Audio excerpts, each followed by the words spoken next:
todos conseguem me ouvir? Acho que, deixa eu ver aqui. Todos estão me vendo agora? Gente, todos conseguem Olá, me ouvir? Bolinho, estamos sim. Boa noite, boa noite. para quem, Jonathan, pode falar, desculpa. para quem ainda não conhece, esse é o Thiago. A gente chama ele carinhosamente de Bolinho. Ele é o veterano dos veteranos e ele é o aluno no Ipitão hoje em dia mais foda de saber de eletro para vocês, entendeu? Então, se vocês querem alguma pessoa para saber muito de cardio e saber muito de eletro, conheçam o Thiago. E eu quis trazer ele aí para nos ajudar a entender um pouquinho mais de eletro no nosso assunto principal, que é trauma emergente. Thiago, vou parar de falar, é com você. Que isso. Então, gente, boa noite. Para quem não me conhece aí, como o Jonathan falou, meu nome é Thiago, estou no 10º período aí, na portinha do 11º. Antes de mais nada, só gostaria de falar que eletrocardiograma não é uma matéria fácil, né? Igual o Jonathan falou, eu me considero que eu não sei o eletrocardiograma todo, só que eu tenho uma certa facilidade. E aí, um pouco dessa facilidade que eu peguei foi de pegar na internet mesmo e até videoaulas e vários posts de eletrocardiograma que eu sigo no Instagram e afim, ficar seguindo cardiologistas e tudo. Então, o conselho que eu dou para vocês é que se vocês quiserem aprender, assim, terem uma facilidade a mais de ver diagnóstico diferencial de eletrocardiograma, entender, aplicar na clínica médica, é se dedicar, laudar eletrocardiograma. Na época da matéria, eu laudava uma média de 5, 6 eletrocardiogramas por semana. Era uma coisa minha, que eu queria ser cardiologista, então eu coloquei isso como uma meta minha na vida. E aí eu continuo com essa meta até hoje. Inclusive, essa semana está tendo o Masterclass de ECG da Cardio Papers, o pessoal lá da Incor, que é bastante legal. As inscrições ainda estão abertas. Vocês entram lá no Instagram deles. E eles têm vários macetes, várias coisas para ensinar eletrocardiograma. É bem legal. Então, o conselho que eu dou para vocês é, se querem ter um pouco de facilidade com o eletrocardiograma, é ficar olhando, repetindo, até cansar, porque aí vocês vão ficar com isso na cabeça e não vão esquecer mais. Combinado? Então, sem ficar me prolongando muito, eu vou compartilhar minha tela aqui com vocês. Vocês estão conseguindo ver, gente? Vocês me dão um ok se... Oi? Tá aparecendo sim, Thiago. Tá dando Vocês estão me ouvindo também? Tá dando para ouvir muito bem. Ô, Bolinho, você quer aparecer na câmera? Só para eu dar um print aí, se você permitir, nós divulgarmos em redes sociais? Como que eu faço para aparecer a câmera, você sabe dizer? Não, você fechou a câmera ou tá aberta ainda? Não. Tá aberta ainda. Uai, não sei. Tá aparecendo para vocês aí a câmera do Bolinho? Não. Não é. Apareceu não? Não sei. Ligou aqui, deixa eu ver. Agora apareceu. Dá só F5 na tela aí pra gente. Isso, ótimo. Vou tirar só um print. Tá aparecendo? Aham. Só um minutinho. Se permitir a gente divulgar em mídias sociais. Ótimo. Deu certo. Certo. Então vocês estão conseguindo me ver? Estamos. Eu tô. Gente, tá todo mundo consegue ver? Tamo. Ótimo. Só colocar um negocinho aqui. Então, antes de mais, sem muita delonga, vamos começar. Então, como o Jonathan me solicitou, eu trouxe uma apresentação para vocês sobre eletrocardiograma na emergência. O foco hoje, gente, não é aprender eletrocardiograma propriamente dito. Porque se a gente for aprender eletrocardiograma propriamente dito, a gente vai precisar de no mínimo, aí o Jonathan sabe que já passou, o pessoal da Med7 também, praticamente o período inteiro para a gente falar com calma de eletrocardiograma. O que eu trouxe hoje são padrões de eletrocardiograma que o médico tem que saber na emergência, e esses padrões que vão ajudar a gente a fazer um diagnóstico e também tomar determinada conduta com o paciente. Então, nós vamos ver como que o eletrocardiograma vai ajudar a gente nessa tomada de conduta, combinado? Então, vamos lá, gente, rapidinho o que vem a ser o eletrocardiograma e o que a gente tem que saber para introduzir e entender esses padrões. O eletrocardiograma nada mais é que uma representação gráfica da atividade elétrica do coração. Então, através do eletrocardiograma, a gente consegue entender alterações do ritmo, do batimento, da atividade elétrica do coração, e a gente também consegue entender algumas alterações estruturais do coração. O eletrocardiograma, a gente coloca ele dentro de um papel eletrocardiográfico, que a gente chama de papel eletrocardiográfico. Esse papel do eletrocardiograma, ele é quadrangulado, ele tem esses quadrados pequenos aqui, e a gente também fala que ele tem uns quadrados grandes. Aí você vai me perguntar, mas eu não estou vendo nenhum quadrado grande aqui. O que vem a ser o quadrado grande? O quadrado grande, ele nada mais é que conjunto de 5 quadrados pequenos, tanto na vertical quanto na horizontal. Então, eu vou desenhar aqui para vocês. Sou muito ruim de desenho, viu, gente? Então, aqui, ó, é como se eu tivesse um quadrado grande. Como vocês podem ver, ele tem 5 quadrados pequenos na vertical e 5 quadrados pequenos na horizontal. Então, o quadrado grande ele é composto por 5 quadrados pequenos. Aí você vai me perguntar o que representa a parte vertical do eletrocardiograma. Ela representa a amplitude, que a gente dá em milivolts. E o que representa a parte horizontal do papel? Ela representa a duração, o comprimento.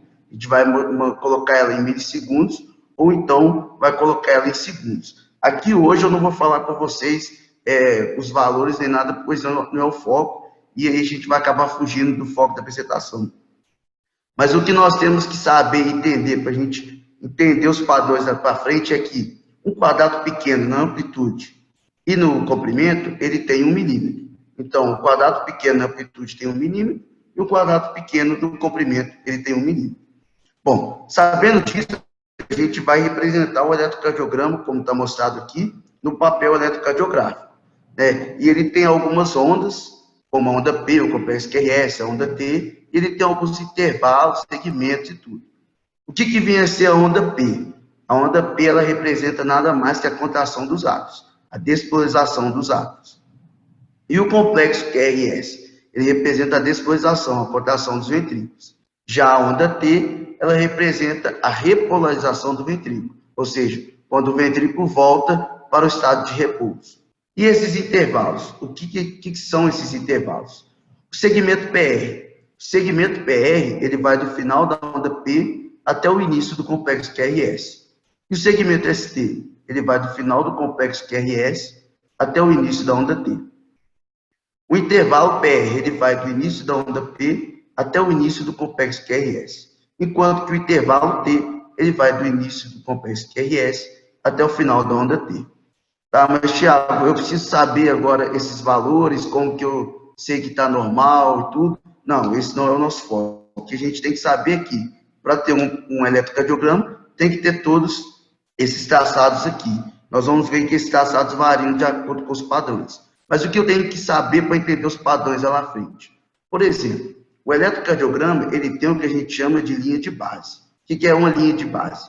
É uma linha que a gente passa, como aqui, por exemplo, em que a gente determina que acima dessa linha é positivo e abaixo dessa linha é negativo. Combinado? Para a gente entender, a gente considera que para estar normal, para estar na linha de base, o segmento PR e o segmento ST, eles estão na mesma linha. Eles estão na linha de base. Combinado? Quando eu digo que o segmento ST está acima dessa linha, eu chamo de supradesnivelamento do segmento ST. E quando o segmento ST está abaixo dessa linha, eu chamo de infradesnivelamento do segmento ST. Combinado? Outra coisa que eu tenho que saber também, rapidinho, do eletrocardiograma normal. O complexo QRS, ele dura no máximo 3 quadrados pequenos. Ele tem no máximo de duração 120 milissegundos. Quando ele dura mais que 3 quadrados pequenos, eu digo que esse QRS está alargado. E aí nós vamos ver que alguns padrões da emergência têm o QRS alargado. Enquanto que o intervalo PR, ele tem uma duração mínima e uma duração máxima. O intervalo PR, a duração mínima dele é de 120 milissegundos, ou seja, 3 quadrados pequenos. Enquanto que a duração máxima é de 200 milissegundos, ou seja, 5 quadrados pequenos ou um quadrado grande. Quando eu tenho um intervalo PR maior que 200 milissegundos, eu chamo isso de bloqueio atrioventricular. E nós vamos ver que isso também se apresenta na emergência. Combinado? Até agora tudo bem? Vamos lá. Mas como que eu vou fazer para esse padrão do eletrocardiograma aparecer no papel eletrocardiográfico? Eu tenho que saber posicionar os eletrodos no corpo do paciente.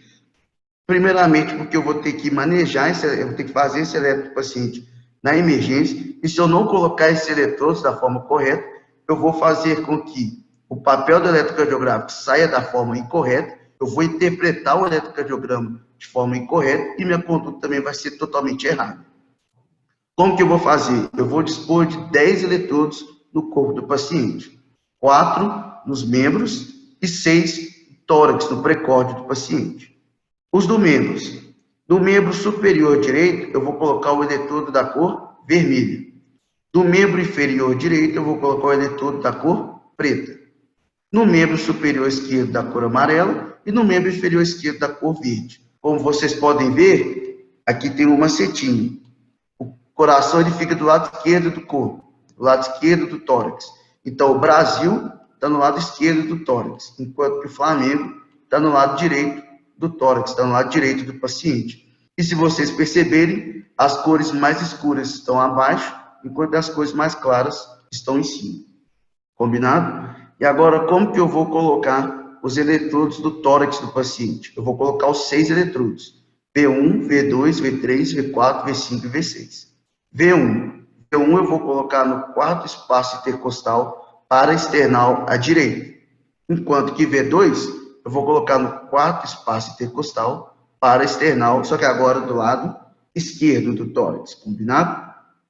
Depois eu coloco o V2, eu vou colocar o eletrodo de V4. E o V4 vai vir no quinto espaço intercostal à esquerda, um pouco antes do mamilo. Mas por que eu vou colocar o V4? Porque o V3 eu vou colocar no ponto médio entre V2 e V4, combinado? V5, o V5 vai vir no quinto espaço intercostal à esquerda, na linha M clavicular anterior. Enquanto que o V6 eu vou colocar no quinto espaço intercostal à esquerda, na linha axilar anterior. Mas por que eu estou falando isso?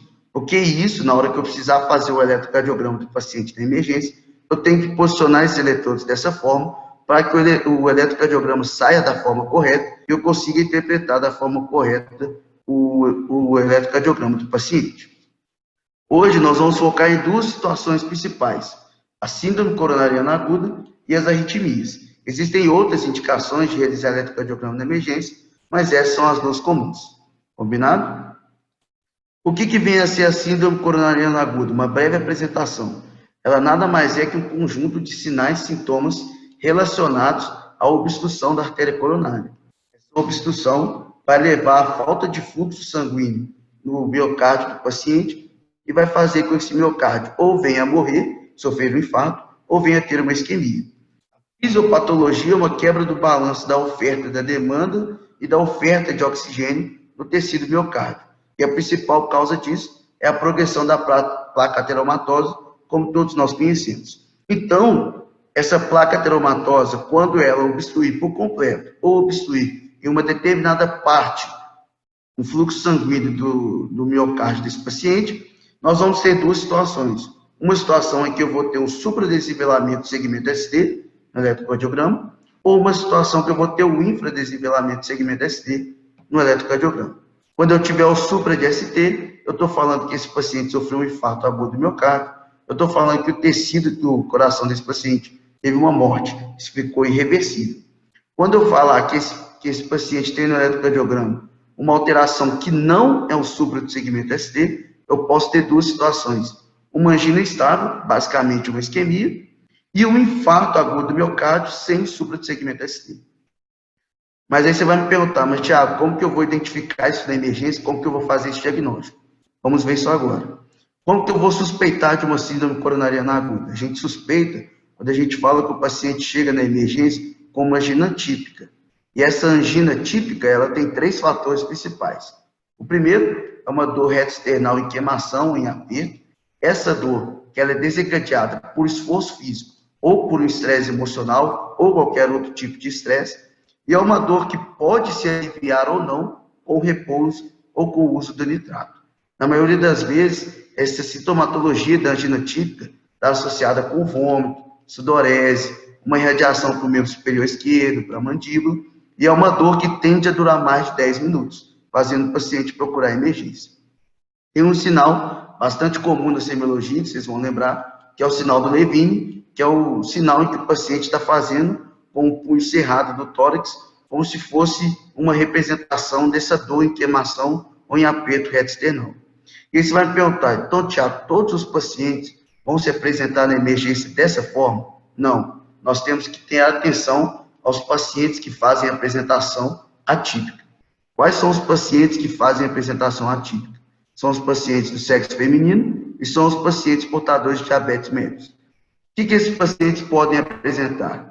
Em alguns casos, esses pacientes podem ter uma apresentação que não é aquela angina típica. Eles vão chegar na emergência com uma dor que não é no tórax, por exemplo, no ombro, na mandíbula, na região do epigástrio ou na região interescapular. Eles vão chegar apenas com cansaço súbito ou intenso, apenas dispneia ou palpitação, náusea, vômito, cansaço mental, síncope.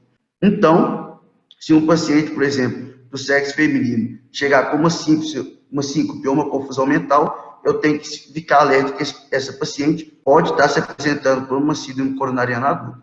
Combinado? Tudo bem. Então, eu já entendi como é que esse paciente vai chegar na emergência. E agora, o que eu vou fazer? Agora, o que eu vou fazer é realizar um eletrocardiograma.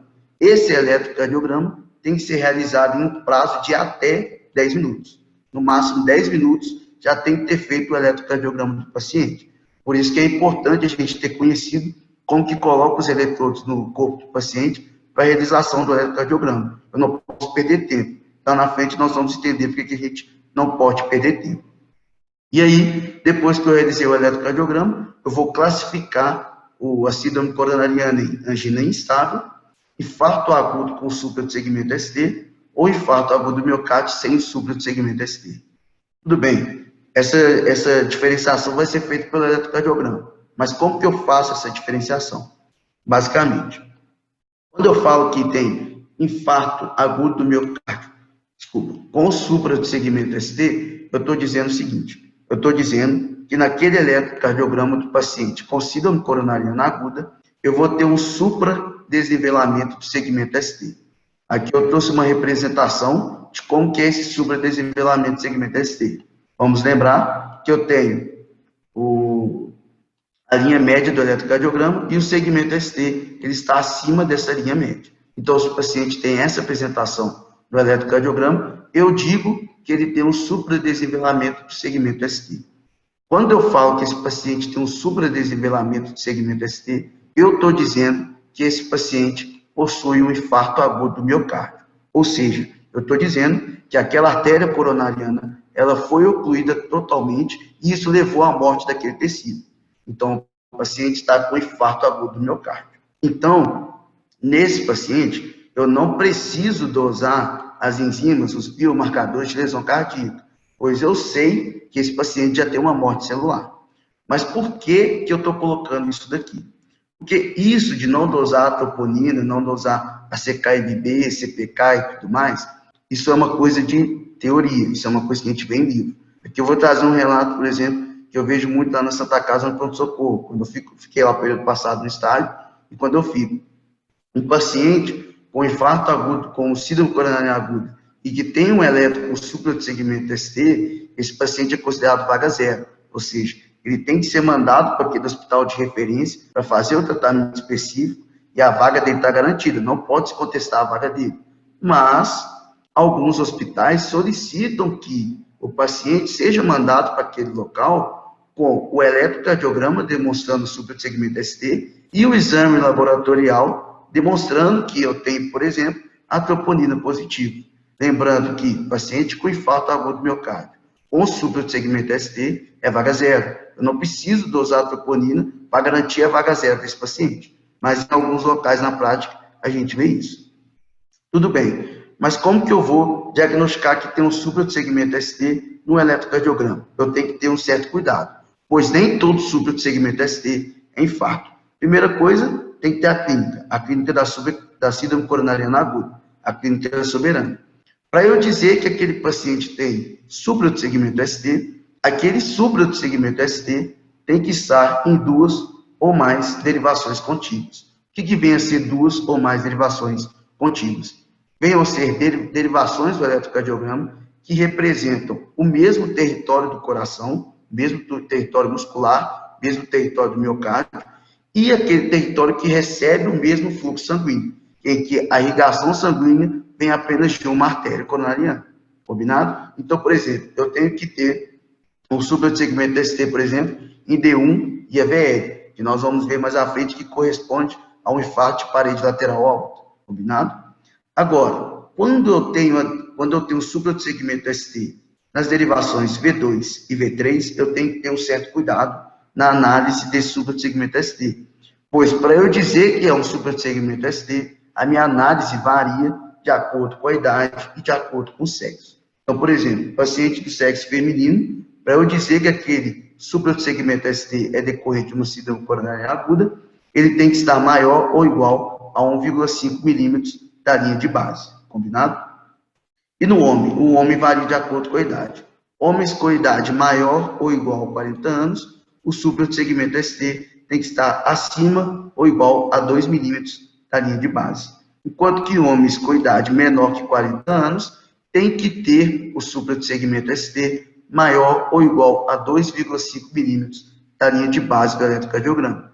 Lembra lá no começo da nossa apresentação que o quadrado pequeno ele tem 1 milímetro na amplitude e 1 milímetro na duração. Combinado? Tá, Thiago. Então você me falou, eu já consegui entender como que eu vou ver que o paciente está com supra de ST, mas para que serve eu saber qual que é a derivação que está o supra do segmento ST? Primeiro que serve para a gente fazer o diagnóstico. A gente viu que tem que ser 2 ou mais derivações contínuas. E segundo que serve para isso daqui. Eu tenho que investigar qual que é o território coronário acometido.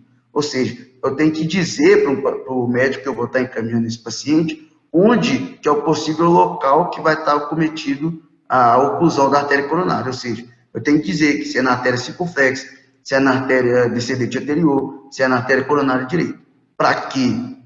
Justamente para facilitar o tratamento definitivo do paciente. Qual é o tratamento definitivo do paciente? Nada mais é que reperfundir aquele músculo coronariano. Ou seja, nada mais é que eu abrir aquela artéria e permitir que o fluxo sanguíneo volte a ocorrer, volte a chegar naquele miocárdio. Combinado? E para isso eu vou dispor de 2 formas, de 2 opções, ou da angioplastia primária ou da trombólise.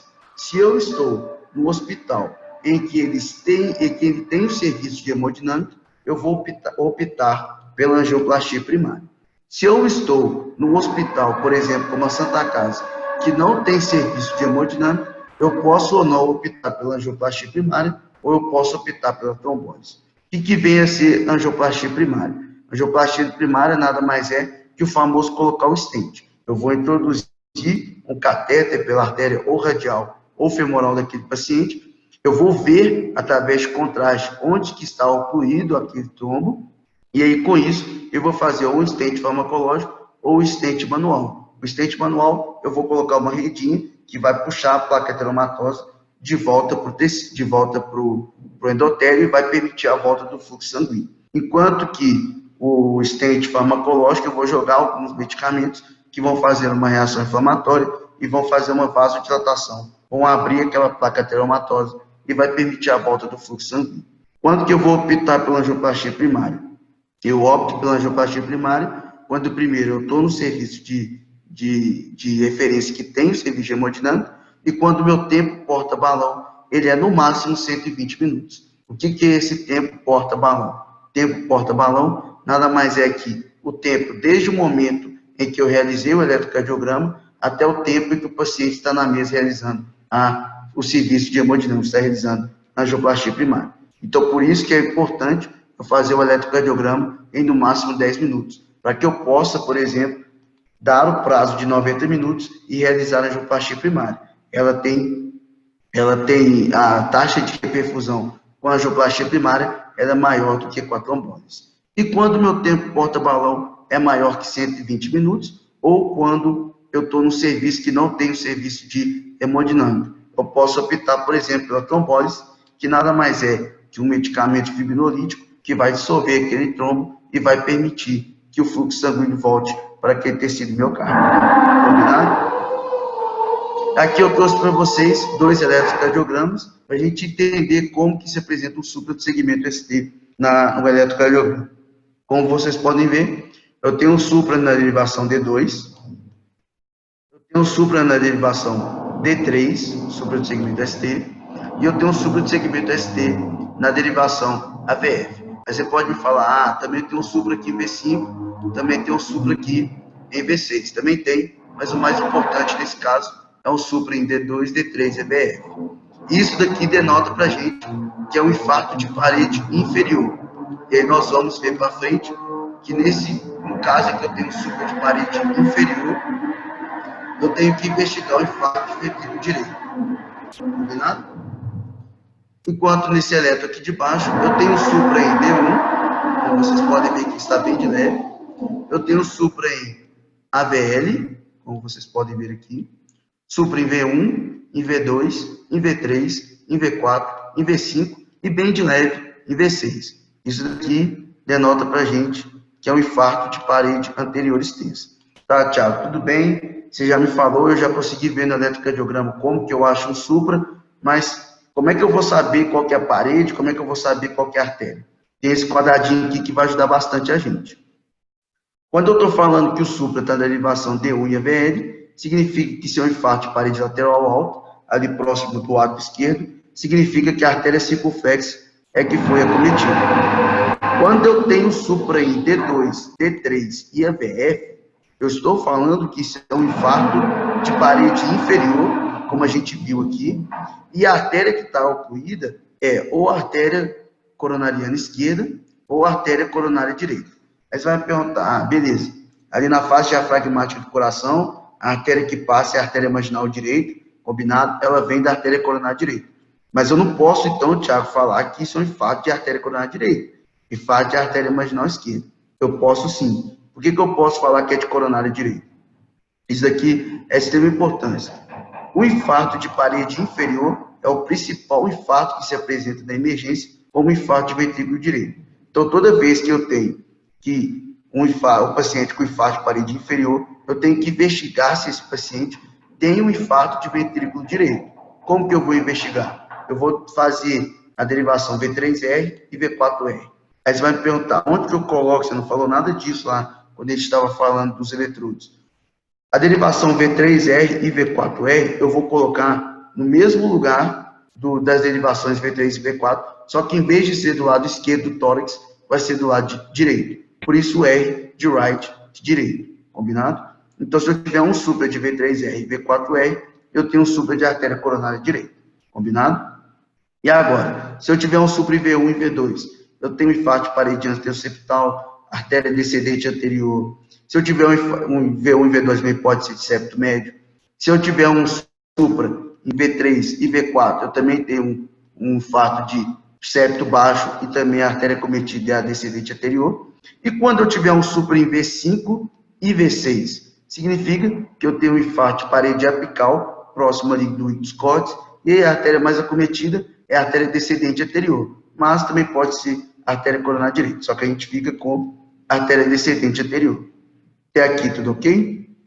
Beleza. Mas, Thiago, você me falou daquele infarto de parede anterior extensa. Quando que eu vou saber que isso é um infarto de parede anterior extensa e o que é esse infarto?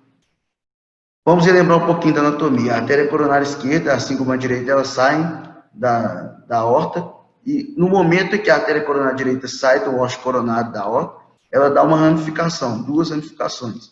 Para aqui eu tenho a artéria circunflexa, e aqui eu tenho a artéria descendente anterior, também chamada de artéria interventricular anterior. O que é esse infarto de parede anterior extensa?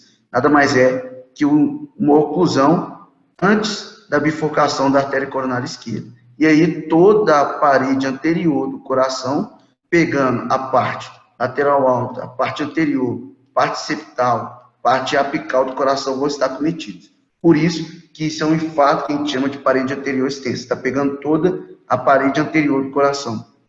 Quando que eu vou suspeitar que isso é um infarto de parede anterior extensa? Quando eu tiver um supra dessa forma. um supra em V1, em EVL, e de V1 até V6, combinado? E esse infarto de parede posterior, o que vem a ser? O infarto de parede posterior, eu tenho que ter um pulo do gato, eu tenho que ter um insight. O que é isso? Quando eu tiver um infra do segmento ST, lembra que a gente comentou o que é o infra do segmento ST? Quando eu tiver um infra do segmento ST em parede anterior, V1, V2, em alguns casos V3, eu vou suspeitar de parede, infarto de parede posterior. E aí eu vou ter que realizar as derivações V7 e V8. Onde são essas derivações? São no dorso do paciente. Eu vou colocar mais ou menos onde ficaria V5 e V6, só que no dorso do paciente. E aí, se eu tiver um supra na derivação V7 e V8, significa que eu tenho infarto de parede posterior. Aí a artéria cometida vai depender da dominância do coração. Se for dominância esquerda, a artéria cometida é a artéria coronária esquerda. Se for direita, a artéria cometida é a artéria coronária direita. Por que eu coloquei direita? Porque a maioria das dominâncias do coração são advindos da coronária direita. Combinado? Tudo bem. Tiago, então você me explicou, já entendi como é que faço para diagnosticar, ver e manejar um supra de segmento ST, mas para que serve eu saber qual que é a artéria e qual que é a parede? Nós vamos ver mais para frente que, se eu tiver um infarto de ventrículo direito, por exemplo, esse paciente ele tende a ter hipotensão. Então, alguns medicamentos da emergência, para eu estabilizar esse paciente, eu não vou poder utilizar. Combinado?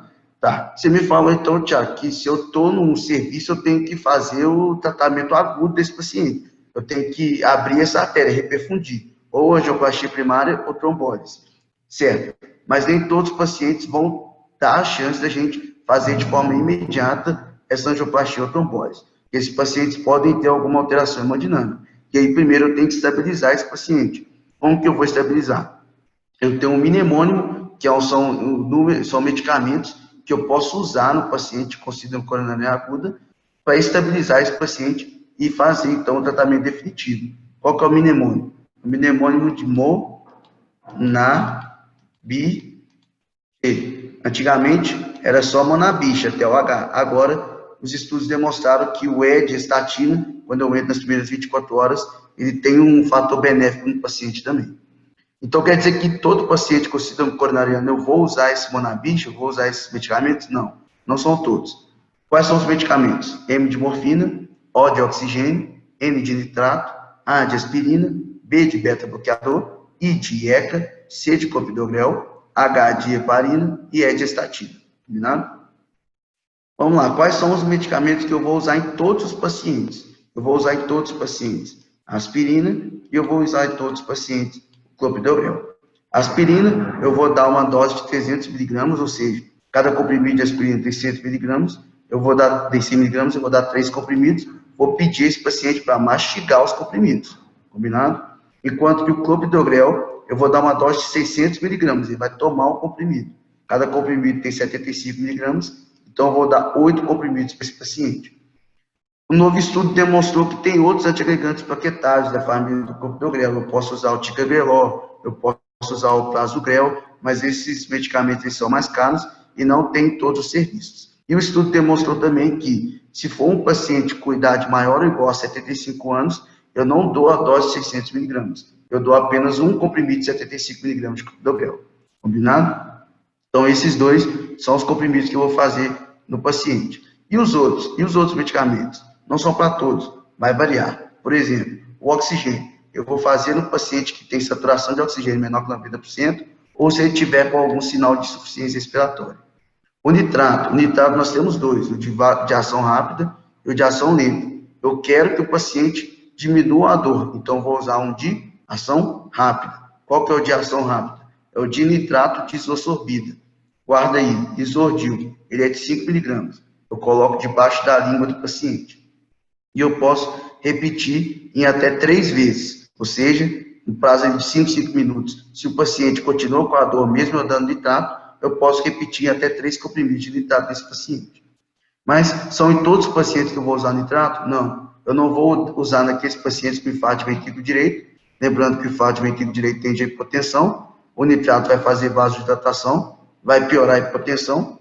Em pacientes com DPOC eu também não posso usar. Pacientes com hipotensão eu também não posso usar. E naqueles pacientes que usam sildenafila, que é o Viagra. Eu não posso usar, porque o Viagra é um vasodilatador, ele vai tender a mais hipotensão. Tiago, e se eu fiz os 3 comprimidos de nitrato e o paciente continuou com dor? Aí eu posso abrir mão da morfina. Como que eu vou fazer a morfina? Vou pegar uma ampola, vou diluir em 9 ml de ABD, que é água bidestilada, e vou fazer de 2 a 3 ml endovenosos. Eu não posso usar em quem? Não posso usar em paciente que está hipotenso, pois a morfina ela tende à hipotensão. E o beta-bloqueador? O beta-bloqueador eu vou usar naquele paciente que tem frequência cardíaca alta, posso usar ali o principal usado é o metoprolol, posso usar via oral ou endovenoso, vai depender do paciente. Eu não vou utilizar naqueles pacientes que estão com bradicardia, frequência cardíaca menor que 50, ou estão com hipotensão. E ECA, eu só vou usar se o paciente tiver com pressão arterial alta, e aí o principal medicamento que a gente usa é o captopril, né? Geralmente ele tem um comprimido de 25 miligramas, eu posso fazer 1 ou 2 comprimidos, aí vai depender do paciente e vai depender do valor da pressão arterial desse paciente. Estatina, como eu mostrei, a gente vai usar também nos pacientes. Agora, o novo estudo que saiu demonstrou que nas primeiras 24 horas ela é benéfica para o paciente, ela estabiliza a placa teromatose. Então, eu posso usar, por exemplo, simvastatina de 40 miligramas. Mas se tiver no meu serviço atorvastatina, rosuvastatina, a que tiver, eu vou utilizar nesse paciente. Lembrando que é via oral, combinado?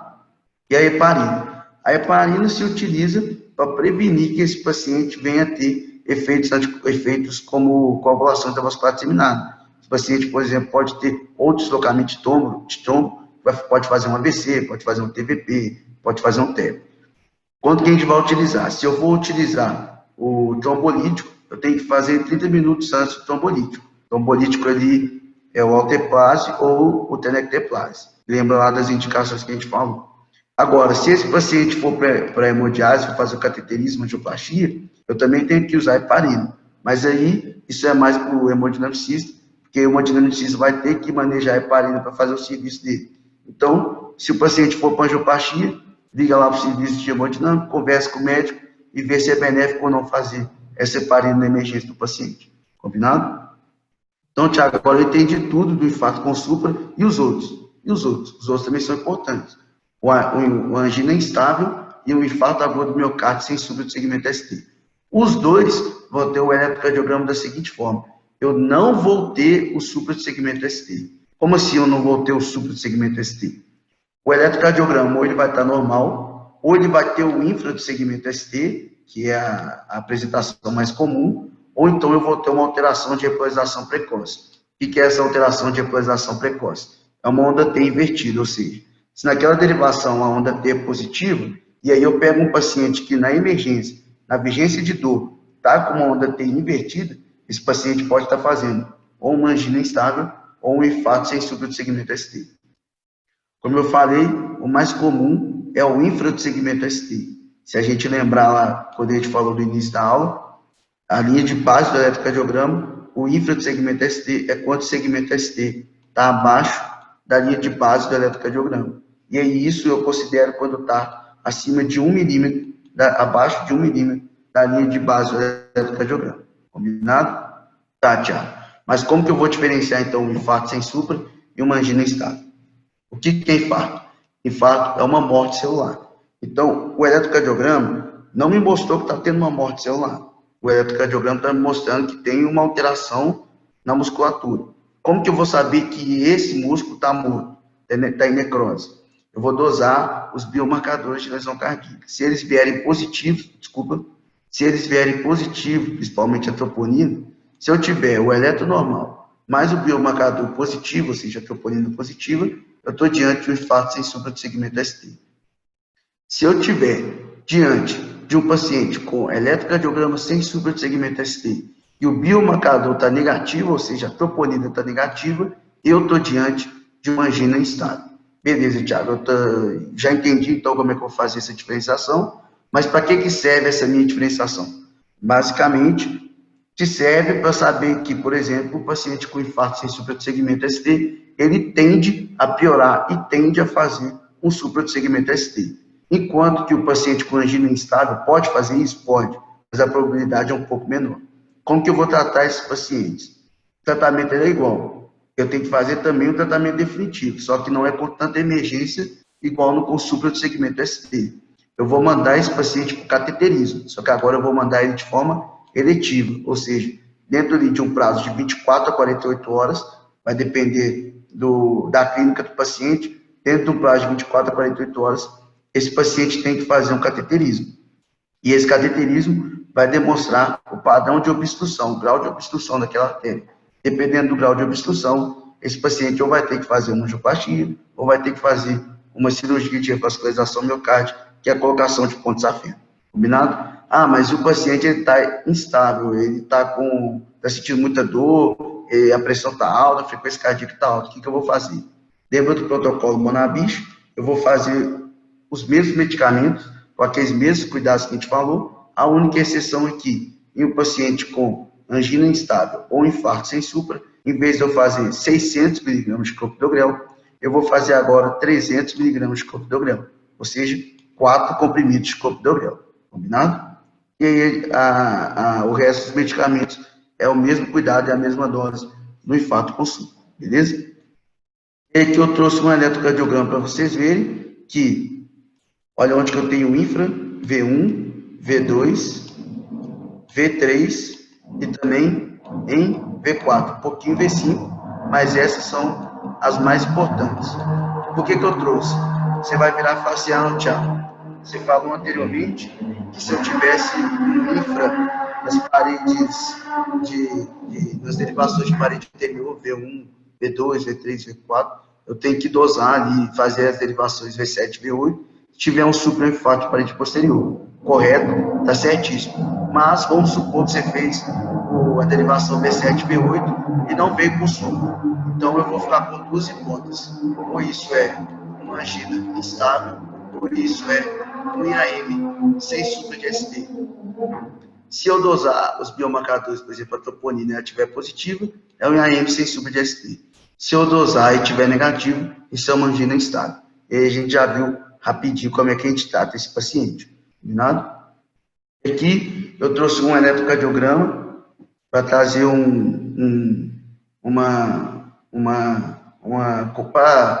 desculpa, gente, é como se eu estivesse confrontando vocês, como se fosse um desafio para saber o que vocês acham. Esse paciente, eu vou dar um detalhe porque a imagem não está muito boa, mas esse paciente tem um QRS alargado, ou seja, o QRS está com mais de 120 milissegundos, ou seja, está com mais de 3 quadrados pequenos. Isso eu considero como um QRS alargado. E aqui eu trouxe um padrão para vocês de um bloqueio de ramo esquerdo. Como que eu vejo que é um bloqueio de ramo esquerdo? Primeiro, o QRS tem que estar alargado. Segundo, na derivação V1, ele vai estar com a onda S muito negativa, e na derivação V6 ele vai estar com a onda R muito positiva, combinado? Mas por que você está me falando isso, Thiago? Porque se um paciente com síndrome coronariana aguda chegar na emergência e ele tiver um padrão de bloqueio de ramo esquerdo, e esse bloqueio de ramo esquerdo for novo, como que eu vou tratar esse paciente? Eu vou tratar ele da mesma forma que o IAM com supra no segmento ST. Então, bloqueio de ramo esquerdo novo, mais dor torácica, tratamento é igual infarto agudo do miocárdio com supra do segmento ST. Aí você vai me perguntar, mas como é que eu vou saber que isso é um bloqueio de ramo esquerdo novo? Isso é muito difícil, é muito subjetivo. Uma vez eu perguntei para o cardiologista, que é meu amigo, e ele me disse da seguinte forma, basicamente, você pode perguntar para o paciente, olha, você já teve um eletrocardiograma dessa forma antes? Para o paciente ou para o familiar. Aí vocês vão falar, não, nunca teve, ou nunca sabia disso, ou nada, ou não sabe dizer, então você considera como bloqueio de ramo esquerdo novo. Agora, vamos supor que é um paciente que chegou na emergência, aí o familiar chegou para você e falou assim, não, o cardiologista falou que já tinha uma alteração no eletrocardiograma. E aí ele pediu para te mostrar esse eletro aqui, pediu para levar onde o paciente fosse. Aí você olha o eletrocardiograma, está igualzinho o eletrocardiograma que você fez. Você não vai considerar como bloqueio de ramo esquerdo novo, você vai considerar como antigo. Aí vai ter um critério que chama critério de Scarbosa para você diferenciar se é bloqueio de ramo esquerdo mesmo ou se é um infarto, ou se é um subsegmento ST. Mas aí esse critério de Scarbosa é muito aprofundado, aí eu vou deixar para quem tiver a matéria de eletrocardiograma ainda ver, quem já teve, dar uma revisada, porque ele é meio complicadinho, combinado? Vamos adiante, então. Agora nós vamos falar da segunda apresentação mais comum na emergência, que são as arritmias.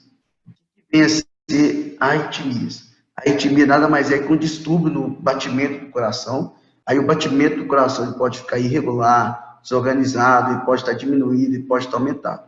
O foco de onde que vai causar, como que vai causar isso, o foco, onde aparece não é o foco de hoje, é um foco que a gente pode marcar um outro aula depois, mas a arritmia basicamente é isso. E aí eu tenho que saber duas principais, bradicardias e taquicardias. São distúrbios em que a frequência cardíaca ou está baixa ou está alta. Na bradicardia, a frequência cardíaca está baixa, está menor que 50 batimentos por minuto.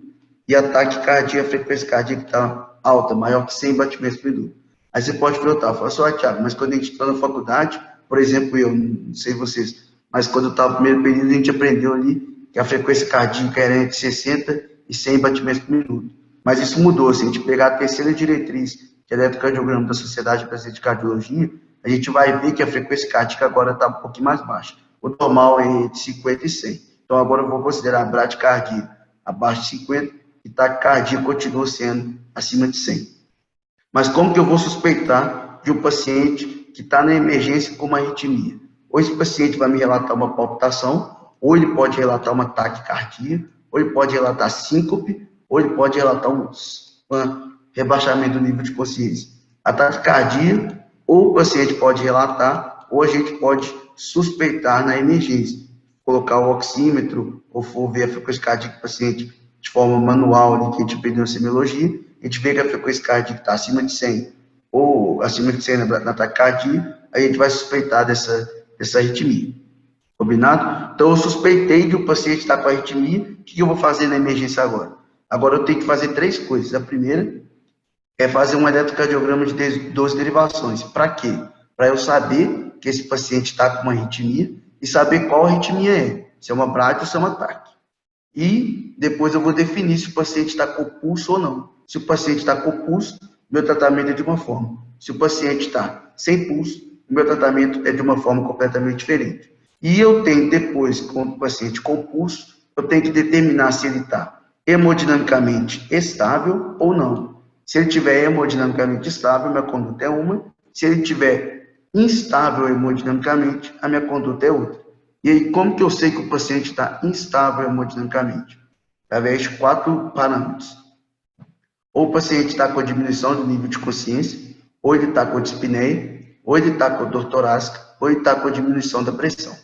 Então, é a regra dos 4 Ds. Se o paciente tiver um desses parâmetros, eu considero como instabilidade hemodinâmica.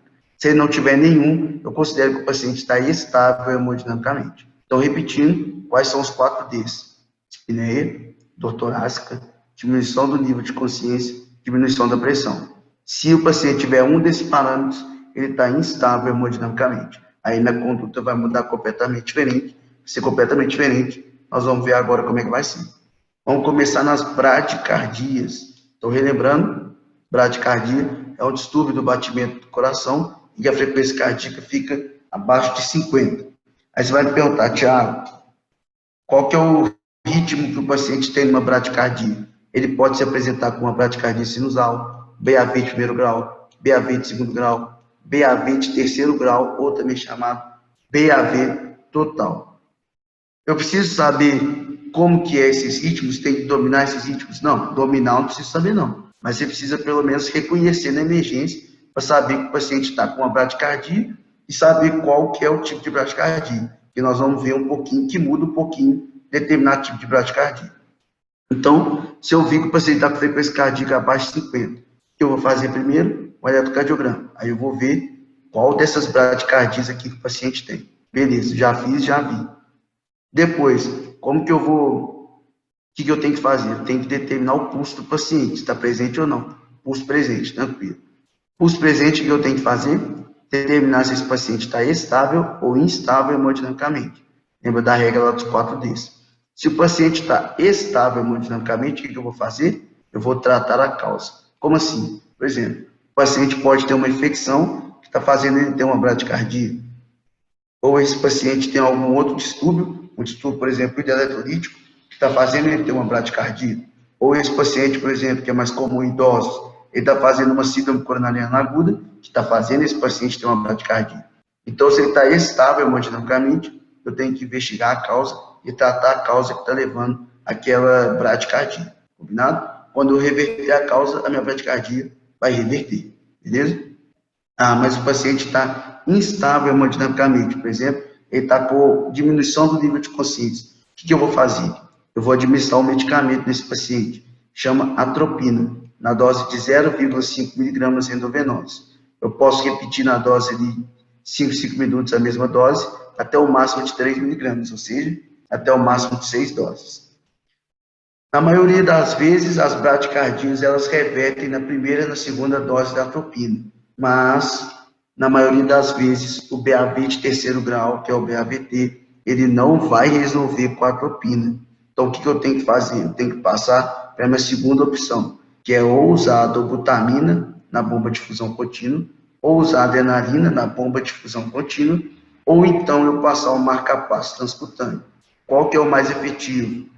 Não tenho mais efetivo. E qual que é a minha primeira escolha? Também não tenho a minha primeira escolha. A minha primeira escolha é usar aquele medicamento que está disponível mais fácil no meu serviço, combinado? Mas, na maioria das vezes, o BAV de terceiro grau, que é o BAVT, ele só vai responder quando eu passo o marcapasso transcutâneo. Como que eu vou passar o marcapasso transcutâneo? Vamos vir para essa figura aqui. Essa aqui é a figura que eu peguei de um monitor cardíaco. O monitor cardíaco ele tem 3 opções: ou marcapasso, ou desfibrilação, ou monitorização. Então, aí você vai lá e liga a chavinha na posição de marca-passo. Aí, depois que você ligou a chavinha na posição de marca-passo, você vai colocar o eletrodo dessa forma no tórax do paciente. E aí, depois disso, você vai estipular qual que é a frequência cardíaca. Por exemplo, eu quero que a frequência cardíaca do paciente fique em 70 batimentos por minuto. Beleza, você já estipulou. Mas como que eu vou fazer para o paciente chegar na frequência cardíaca de 70 batimentos por minuto? Tem um negócio chamado de carga, de amperagem. Eu vou aumentar a amperagem. Então, aí você vai começar com o mínimo possível. Tem monitor que começa com 5, tem monitor que começa com 10. Vamos supor que o monitor começa com 10. Eu vou aumentando, até qual ponto, Thiago, que eu vou aumentar? Eu vou aumentar até o ponto de aparecer isso daqui, ó. Esse traço antes de cada complexo QRS. Depois que eu tiver um traço antes de cada QRS, eu vou parar de aumentar a carga, eu vou parar de aumentar a amperagem. Por que eu vou parar? Porque eu vou mostrar que quando a frequência cardíaca chegar a 70 minutos, meu marca-passo ele vai jogar um estímulo e vai organizar o ritmo do coração. Vai fazer o ritmo do coração ficar organizado e ficar na frequência cardíaca 70 batimentos por minuto. O marca-passo ele vai organizar o batimento do coração. Então, eu vou aumentar a amperagem até aquela espícula preceder o QRS. Só que, toda vez que que a espícula, que o coração chegar nos 70 batimentos por minuto e que gerar o choque, vai gerar um desconforto do paciente. Então, é aceitável você fazer uma sedação leve, como midazolam, por exemplo, porque o midazolam, que é um sedativo que não abaixa muito a pressão arterial, então eu posso fazer uma sedação leve ali, uma ampola, meia ampola, ou um quarto de ampola. Aí vai variar de cada paciente para cada paciente, e aí você vai sedar o paciente para ele não sentir tanta dor. Lembrando que o marca-passo transcutâneo, ele serve até no máximo 24 horas. Depois que eu passei o marca-passo transcutâneo, tem que ir para a UTI, ou tem que ir para o serviço de hemodinâmica, e depois o cardiologista tem que passar o marca-passo definitivo nesse paciente. Combinado? Tá, Thiago? Mas o foco nosso é ver os padrões de eletrocardiograma da emergência, correto? Então, aqui eu trouxe todos aqueles padrões de eletrocardiograma que a gente comentou. Uma bradicardia sinusal. O que é uma bradicardia sinusal? É quando eu tenho um ritmo sinusal. O que é um ritmo sinusal? É quando eu tenho no eletrocardiograma onda P, QRS, onda T. Onda P, QRS, onda T. Não é essa a definição, mas para a gente entender agora. Então, o ritmo sinusal é quando eu tenho onda P, QRS, onda T. E por que bradicardia? Se vocês perceberem, a distância desses QRS, que estão muito grandes, quando eu faço a conta da frequência cardíaca no eletrocardiograma, eu vou ver que a frequência cardíaca está menor que 50 batimentos por minuto. Então, eu estou diante de um eletro que tem frequência cardíaca baixa e de um eletro que tem ritmo sinusal. Então, eu classifico como bradicardia sinusal. E agora, esse negócio desses BAVTs aqui. Lembra que eu comentei com vocês que o intervalo PR, ele dura no máximo 200 milissegundos. Quando o intervalo PR está durando mais que um quadrado grande, mais que 200 milissegundos, eu chamo isso de bloqueio atrioventricular. E aí eu tenho graus. Como é que eu vou definir esses graus? Por exemplo, quando o intervalo PR está alargado, está maior que 200 milissegundos, mas ele está constante, vocês estão vendo aqui, por exemplo, que esses intervalos PRs, eles possuem o mesmo valor, a mesma distância, eles estão constantes, eu considero isso como BAV de primeiro grau. Beleza.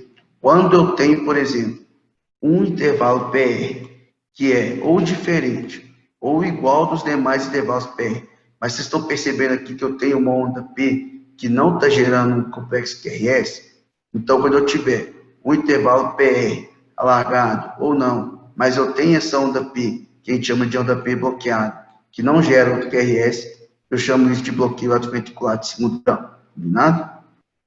E agora, quando eu quebro a relação da onda P com o complexo QRS, ou seja, quando o meu ventrículo bate de um jeito e o átrio bate de outro jeito completamente diferente, eu tenho a quebra do enlace. Vocês podem ver que, por exemplo, que essa onda P está batendo no ritmo, essa da onda P que bate no outro, bate no outro, bate no outro, elas não respeitam a sequência de batimento do complexo QRS.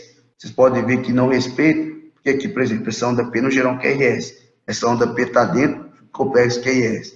A distância aqui está completamente diferente da outra. Isso é chamado de BAV de terceiro grau, ou BAVT, ou bloqueio atrioventricular total.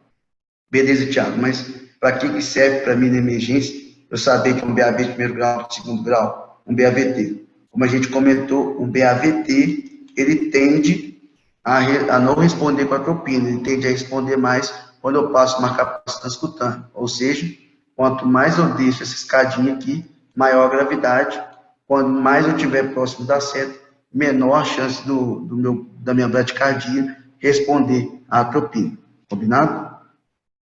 E agora nós vamos falar da taquicardia. O que é a taquicardia? É quando eu tenho a frequência cardíaca maior de 100. Então, se eu estou diante de uma arritmia, o que eu tenho que fazer? Os 3 passos. O primeiro, fazer um eletrocardiograma, para saber qual tipo de taquicardia nós vamos estar diante. Ou seja, nós vamos ver que tem vários tipos de taquicardia e a minha conduta é diferente. Segundo, tem que ver se tem pulso. Se eu tiver pulso, minha conduta é outra. Se eu não tiver pulso, minha conduta é totalmente diferente. E eu tenho que saber se ele está instável ou estável hemodinamicamente. Toda taquicardia que está instável hemodinamicamente, eu vou fazer uma cardioversão elétrica sincronizada. Toda taquicardia que está estável hemodinamicamente, aí a minha conduta vai variar de acordo com o tipo de taquicardia. Beleza? Beleza, Thiago, mas como é que eu vou fazer essa cardioversão elétrica sincronizada? A gente vai ver que a dose da cardioversão elétrica sincronizada, ela varia de acordo com o ritmo, de acordo com o tipo de taquicardia. Mas, para a gente fazer uma cardioversão elétrica sincronizada, eu tenho que respeitar outro mnemônimo. É o mnemônimo de OSASCO. O que é o OSASCO? O de orientação, C de sedação, A de ambu, S de sincronização, C de cardioversão e O de observação. Como assim? Por exemplo, eu tenho que orientar esse paciente, falar, você tem um ritmo do coração que não é compatível com o coração, eu vou ter que dar um choquinho em você aí, tá bom? Segundo, eu vou dar um choque no paciente, ele pode sentir dor, então eu posso fazer uma sedação. Da mesma forma, eu posso usar o midazolam, não a dose total, eu posso usar metade da dose ou quarta dose, vai variar de acordo com o paciente. Toda vez que eu fizer essa sedação, eu tenho que utilizar o ambu. E aí depois eu comento porque a gente tem que utilizar o ambu. S de sincronização. Vamos lá. O que é essa sincronização? O que é esse botão sync? O monitor ele tem a opção, como a gente falou, monitor, cardioversor, monitor, simulador e marca-passo. Eu vou optar, vou na opção de simulador e aí eu vou apertar o botão sync. Por que eu vou apertar o botão sync? Porque se eu não apertar o botão sync, eu vou fazer a simulação, eu vou dar aquele choque desorganizado, igual a gente dá o choque na parada cardiorrespiratória. Quando eu aperto o botão sync, eu vou organizar, eu vou sincronizar o choque que eu vou dar naquele paciente. Para que eu vou organizar o choque? Justamente para eu organizar meu ataque cardíaco, combinado? Como é que eu sei que o botão Sync funcionou? Quando aparecer um botão, ou um ponto, ou um coração em cima de cada QRS. Então, se todo QRS tiver um coração ou tiver um pontinho vermelho, significa que o ritmo está sincronizado. E aí eu posso chocar o paciente. Aí eu vou na cardioversão, que aí a dose vai variar de acordo com ataque cardíaco. E essa observação é o seguinte: depois que eu faço a cardioversão, eu tenho que ficar com o desfibrilador em cima do tórax do paciente. Mas por quê? Porque a gente pode ver que tem taquiarritmias que podem vir a predispor aqueles ritmos chocáveis, fibrilação ventricular e taquicardia ventricular. Então, se o paciente, eu fiz a desfibrilação, o paciente parou e evoluiu para o ritmo chocável, em vez de eu fazer a cardioversão sincronizada, eu vou fazer a desfibrilação. E aí eu não tiro a pá do eletrodo de cima do tórax do paciente, justamente para eu não perder tempo. E aí que entra o AMBU. Se esse paciente vir a ter uma parada cardiorrespiratória, eu já estou com o AMBU para fazer a ventilação daquele paciente no protocolo de PCR, combinado? Mas quais são os tipos de taquicardia? Nós vamos falar de 3, as mais importantes: fibrilação atrial, taquicardia supraventricular e a taquicardia ventricular, combinado? Então, a taquicardia supraventricular. O que é a taquicardia supraventricular? Como que eu vou ver na emergência? Que é rapidinho. A gente não está indo muito a fundo para não demorar tanto a aula e é mais focado para emergência. Depois, se a gente quiser, a gente faz uma apresentação de como é a taquicardia na clínica, como que faz aparecer no eletrocardiograma, como que é a fisiopatologia, o que ela pode trazer, combinado? Então, o que é uma taquicardia supraventricular? Se a gente for fazer uma avaliação da frequência cardíaca, ela vai estar acima de 100 batimentos por minuto. Então, confirma que é uma supraventricular.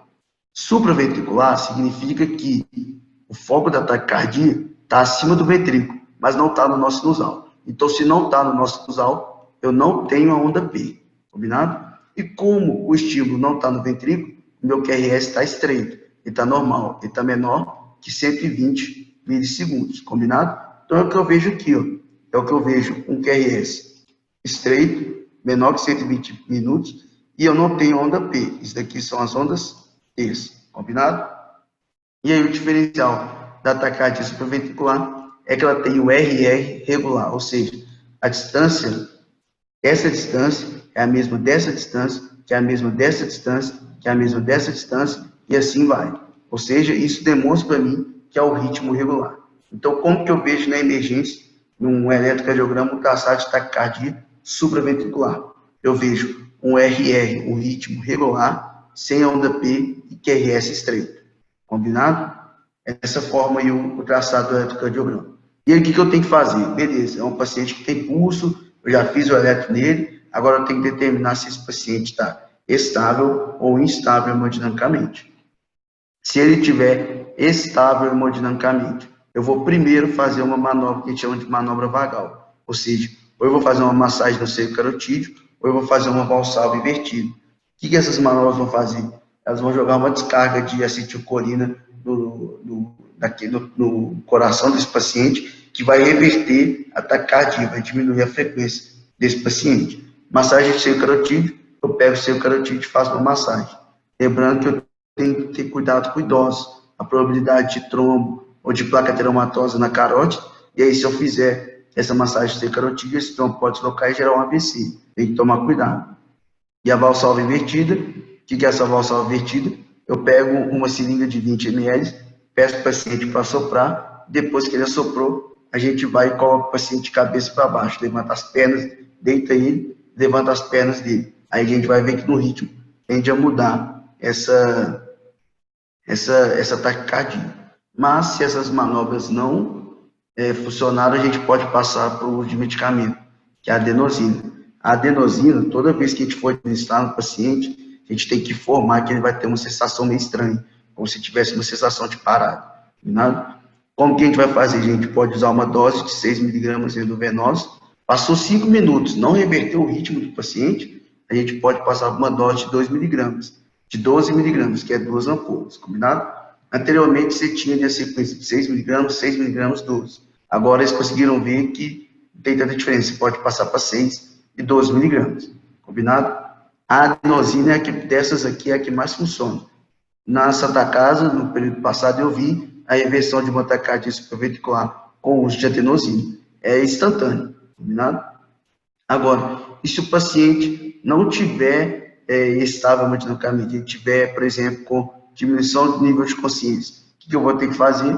Eu vou ter que fazer cardioversão elétrica sincronizada, seguir o protocolo do Osasco, e aí a dose que eu vou usar vai ser a dose de 100 joules. Eu vou selecionar umas 100 joules no meu monitor e fazer a cardioversão sincronizada. Ah, mas não resolveu. O que eu posso fazer? Eu posso aumentar a dose. Não resolveu, aumento a dose. Por exemplo, passo para 200 joules.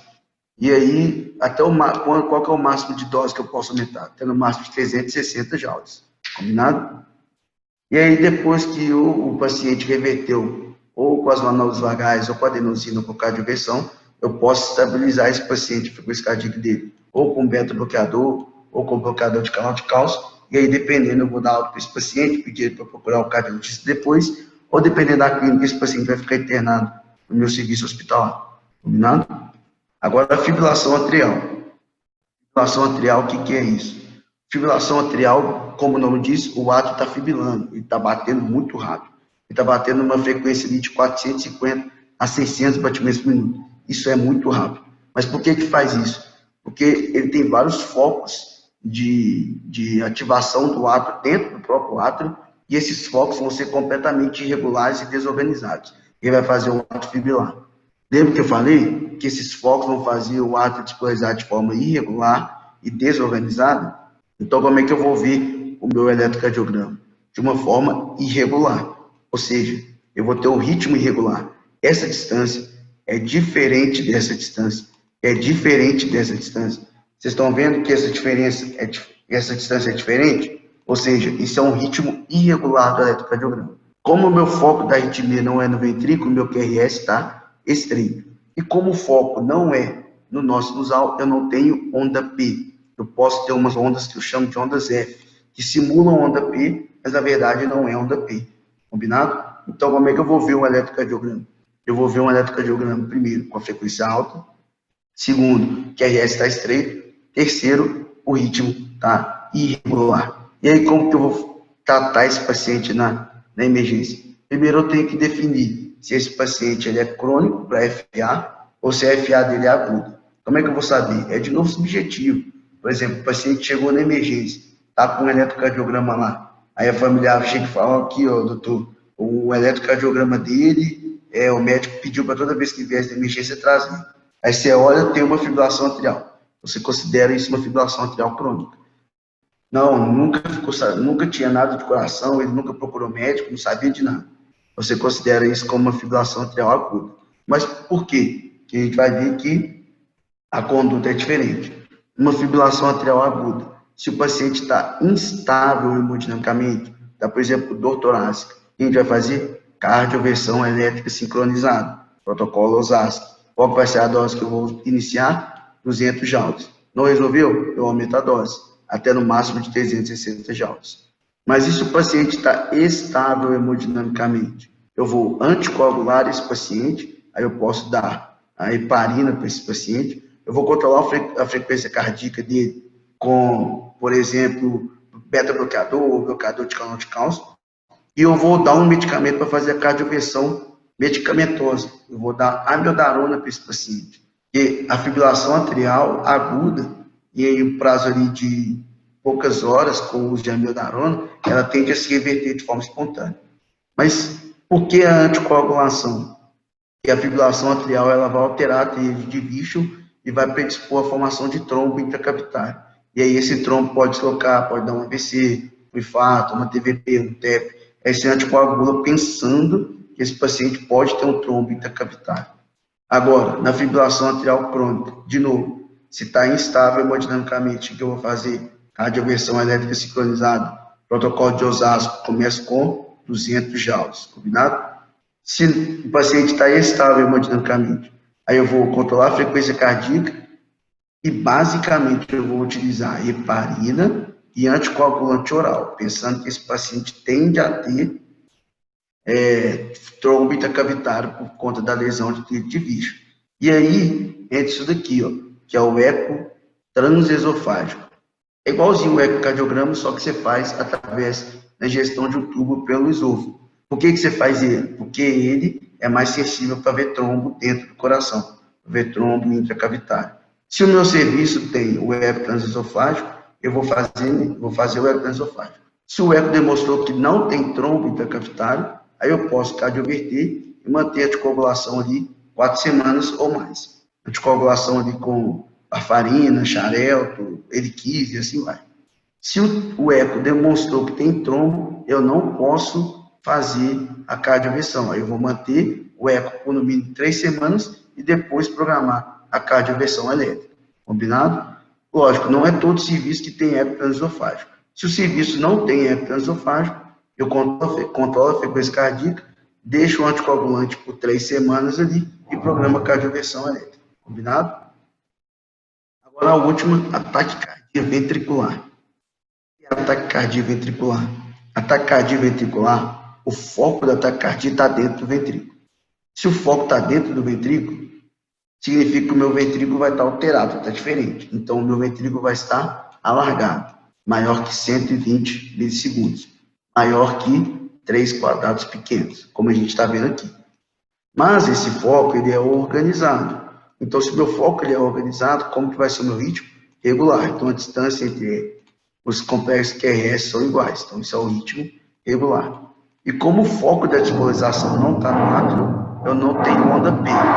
Então, aqui eu vejo o eletrocardiograma que não tem onda P. Então, como que eu vou pensar um eletrocardiograma de um paciente com taquicardia ventricular? Ausência de onda P, complexo QRS alargado e o ritmo regular. A distância entre os ventrículos, ela é regular. Combinado? Tá. Então, o primeiro passo, eu fiz o eletrocardiograma, eu vi que era uma taquicardia ventricular. Qual que é o segundo passo? Eu vou determinar se o paciente tem pulso. Se o paciente não tiver pulso, eu vou passar para o protocolo PCR. Mas aí você me pergunta, Thiago, mas nas outras também eu tinha que olhar o pulso, e você não comentou do protocolo PCR? Não comentei, porque a taquicardia ventricular das taquiarritmias é que mais tem chance de virar uma PCR. Lembra lá dos ritmos chocáveis, que tem FV e TV? Não está aqui até V. Ela tem mais chance de virar uma PCR, combinado? E se o paciente tiver pulso? Tem que determinar se ele é estável ou instável hemodinamicamente. Se ele está estável hemodinamicamente, o que eu vou fazer? Eu vou pegar uma pula de amiodarona, que tem 150 miligramas, vou diluir em 100 ml de soro e vou deixar correr por 10 minutos para ver se tem reversão no quadro. Ou seja, eu vou pegar uma bolsa de 100 ml de soro, vou injetar lá dentro uma pula de amiodarona e vou deixar correr por 10 minutos. Combinado? Agora, e se o paciente estiver instável hemodinamicamente? Se o paciente estiver instável hemodinamicamente, eu vou fazer uma cardioversão elétrica sincronizada de 100 joules. Lembra lá, protocolo Osasco? Eu vou iniciar com 100 joules, não começou com 100 joules, eu vou passar para 150, 200, vou aumentar a dose até a dose máxima de 360 joules. E aí depois, e se reverteu? Se reverteu, aí eu mantenho a frequência cardíaca ali com beta-bloqueador ou bloqueador de canal de cálcio, e aí eu vejo se eu tenho que internar esse paciente, ou se eu posso liberar e depois pedir para procurar um cardiologista. Combinado? E aí aqui, para a gente terminar, eu deixo uma dica para vocês. Qual que é a dica? Vocês viram que dessas duas situações que nós comentamos, o paciente pode evoluir rapidamente, pode piorar rápido e evoluir rapidamente com uma parada cardiorrespiratória. Então, o meu conselho para vocês, deparou com um paciente que está com um supra, uma síndrome coronariana aguda, e deparou com o paciente que está com arritmia, coloque ele na sala vermelha. Na sala vermelha você vai monitorizar mais, você vai estar mais perto desse paciente. Por exemplo, uma vez na Santa Casa, eu estava lá no pronto-socorro com o Daniel Zanetti, por exemplo, tinha uma paciente que chegou com uma clínica que não é de síndrome coronariana aguda, enquanto fazia o eletrocardiograma, depois que o Daniel foi, antes do Daniel olhar, essa paciente ficou sentada ali num lugar que não era na sala vermelha. No momento que a gente viu que era um supra de ST, a gente solicitou que a paciente, levou a paciente para a sala vermelha. Por que a gente levou a paciente para a sala vermelha? Por causa disso daqui. Síndrome coronariana aguda e arritmia são pacientes que te comovem. Se o paciente te comove, eu tenho que fazer o mnemônimo, move. Paciente comove, mnemônimo, move. Não é só para síndrome coronária aguda nem para arritmia. Isso é para qualquer indicação clínica. Paciente comove, move. Eu vou colocar na sala de emergência e vou fazer o mnemônimo, move. O que é esse mnemônimo, move? M de monitorização cardíaca, então eu vou colocar o monitor, e aí vai ficar vendo o ritmo, a frequência cardíaca, a pressão arterial. Oxigênio, vai ver a saturação, e aí eu vou dar oxigênio se tiver saturação menor que 90%, ou sinal de esforço respiratório. E B de veia, que eu vou pegar um acesso venoso periférico nesse paciente. Por quê? Se eu tiver que administrar algum medicamento rápido, como a gente viu lá nas arritmias, o acesso venoso já está pego, eu não vou perder tempo de ficar pegando acesso venoso periférico. Combinado? Então, paciente comove, protocolo move. Combinado? Essas aqui foram as referências que eu utilizei para a gente fazer a apresentação hoje. Vou um pouquinho rápido, se tiver alguma dúvida, vocês podem falar, depois vou passar essa apresentação para o Jonathan, para esse passagem para vocês. Combinado? Muito obrigado, viu, gente?